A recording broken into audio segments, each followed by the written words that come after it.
Here's a great setup to train shoulder internal rotation. That is shoulder rotating in this way. I like this setup because it's in a side lying position, which can make it easy to spend more time here because it's comfortable, and you can distract yourself if you want to by reading or watching TV or consuming other content. So all you need for this is a pillow or some sort of block, and you're going to get down and lay on your side. So the bottom arm is the arm we'll be training from this base position. And what's great about the side lying base here is that the scapula is kind of stuck between our body and the floor. Because when we're training for rotation at the shoulder, we want the upper arm to turn relative to the position of the scapula. So as we're changing our position of the arm and moving into stretch, we don't want the scapula to be tipping along the way. So if I was sitting up and I was just haphazardly turning my arm, you can see my shoulder can shrug up and the scapula can move along with my arm. And that doesn't capture relative rotation between upper arm and the shoulder blade.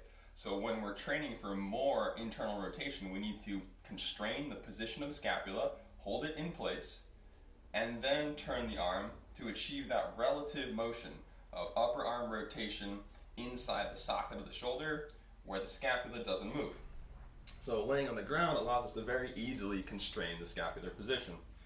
So you have a few variables to control for in this position, and none of them are really right or wrong. You just have to be aware of what they are and play around with them to make sure that you feel the best stretch in your shoulder capsule.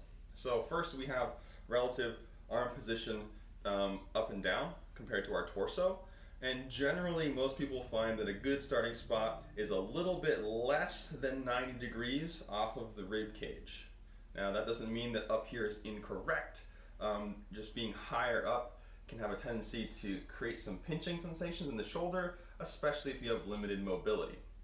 So I would suggest starting a little bit less than 90 degrees here. Then we keep the elbow bent to 90 degrees, and then we can rotate the arm this way to start moving towards stretch. Your next couple variables to play with is shoulder blade position. So I can start with my shoulder packed down toward my hip, or I can have it maybe shrugged up a little bit more. It doesn't really matter where exactly it is, as long as once you get started, you don't let it move. So what I suggest is set your shoulder in a position that you're comfortable, and then take your pillow and just set it right against the top of your shoulder before you lay your head down. So that way the pillow helps to stop any shrugging of the shoulder that might occur during the set. The final variable you have to play with is the pitch or angle of the torso. So you could lean back slightly or lean forward toward that arm, and that will also change where you feel the stretch. Now, as with all internal rotation stretches, we want to feel this in the deepest parts of the joint, so way inside the shoulder. We're not trying to catch muscles on top of the shoulder. We want to feel this right in the joint capsule itself. So I would suggest setting that shoulder in place, blocking, rotating, and then once you're rotating, you can play with the forward-backward lean of the body to find that best stretch for you.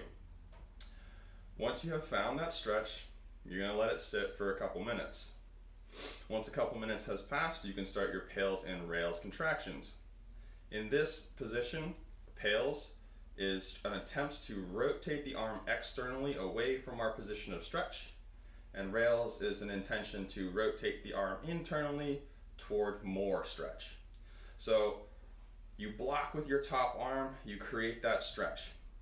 Now, something to be careful of here is that our shoulder rotator cuff, there are small muscles that we're stretching here, and this is one of the only PAILs and rails where some people have hurt themselves if they tried a little too hard on the PAILs contraction. So if you're totally new to this and you've never done it before, I would not recommend ramping up your PAILs beyond about 80% effort for the first week or so until you're more accustomed to it.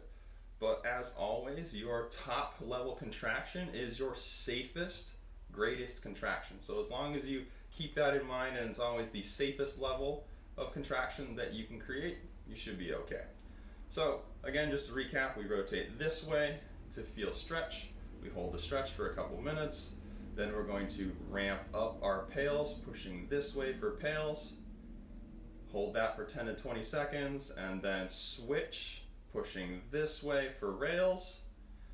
And then when you relax, you can keep this hand in place and try then to move toward more stretch. This is I think a good base because we are creating the position of stretch with our other arm. We have a high level of control over our position. And it's a good place to start practicing moving toward more stretch as you ramp down out of the rails contraction. So if I'm doing my rails, I'm pushing toward the floor this way, 5, 4, 3, 2, 1. As I start to ramp down, so I'm going from that 100% rails down to 80, 60, 40, all the way down to 0%. As that rails is coming down, I can already start using my opposite arm to guide my target arm into more stretch. So give that a shot and see how it goes.